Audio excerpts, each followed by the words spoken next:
الصلاة والسلام عليك يا رسول الله. الصلاة والسلام عليك يا حبيب الله. الصلاة والسلام عليك يا نبي الله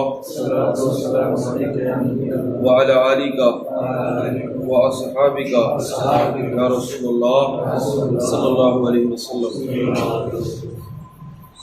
امام ابو عیسیٰ ترمذی رحمۃ اللہ علیہ لکھتے ہیں باب ما جاء فی میلاد النبی صلی اللہ تعالی علیہ وسلم. ترجمہ یہ باب ہے میلاد النبی صلی اللہ تعالی علیہ وسلم کے بیان میں.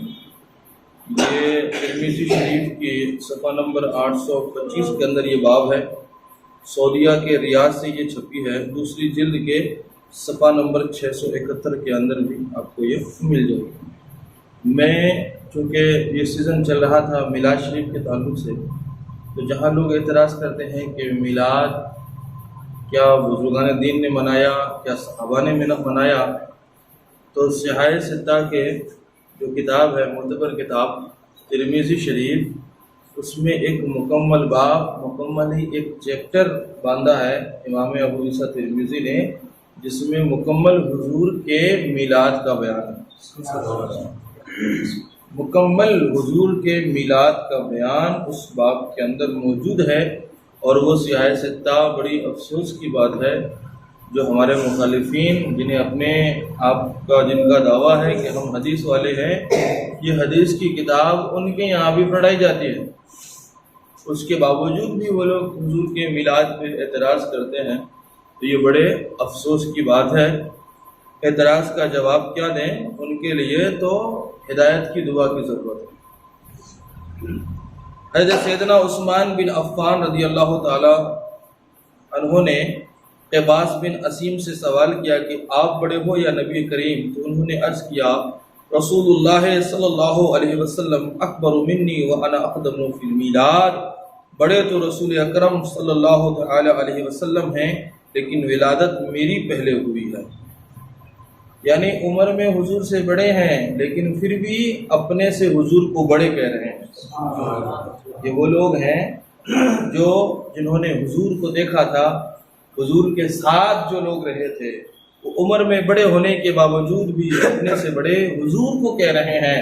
ہمارے دور میں کچھ جاہل گھامڑ پائے جاتے ہیں جو اپنے آپ کو حضور کی طرح کہتے ہیں کہ حضور تو ہماری طرح تھے. کتنے افسوس کی بات ہے. ام المومنین حضرت سیدہ عائشہ صدیقہ رضی اللہ تعالی عنہ بیان فرماتی ہیں تذاکر رسول اللہ صلی اللہ علیہ وسلم ابو بکر میلادہما عندی، کہ اللہ کے پیارے رسول صلی اللہ علیہ وسلم اور حضرت ابو بکر صدیق رضی اللہ تعالی عنہ میرے پاس اپنے اپنے میلاد کا ذکر کر رہے تھے.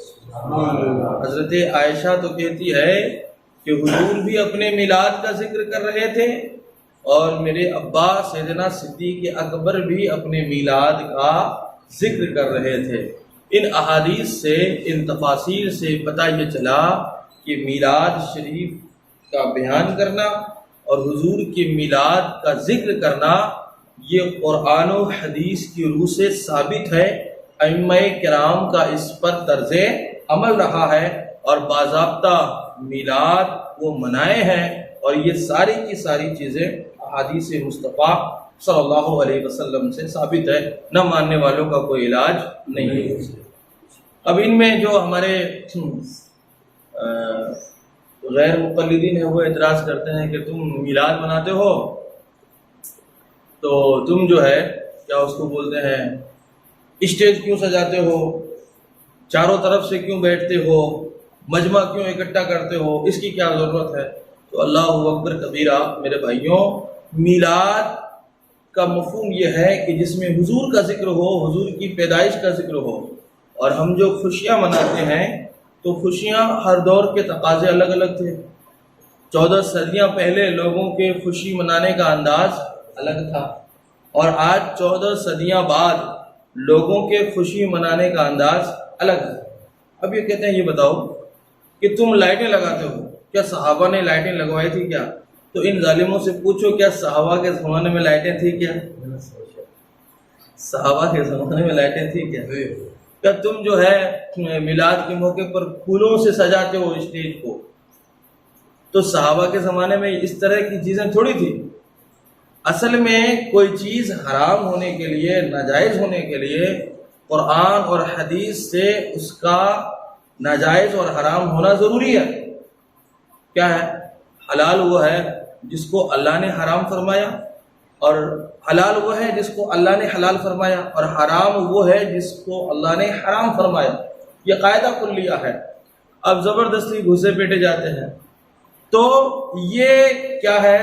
حضور سے دشمنی، حضور سے بغض، اور حضور کی شان کو گھٹانے کے لیے طرح طرح کی باتیں اور طرح طرح کے اعتراضات کرتے رہتے ہیں.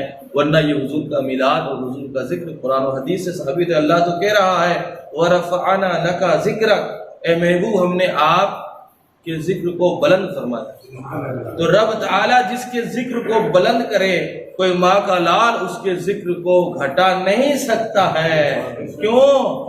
کیوں نہیں گھٹا سکتا ہے؟ کہ رب تعالیٰ نے حضور کے ذکر کو بلند کیا ہے. اذان پڑھو، جہاں رب کا ذکر ہے حضور کا ذکر ہو رہا ہے. نماز پڑھو، رب کا ذکر ہو رہا ہے، حضور کا ذکر ہو رہا ہے. قرآن پڑھو، رب کا ذکر ہو رہا ہے، ساتھ میں حضور کا ذکر ہو رہا ہے.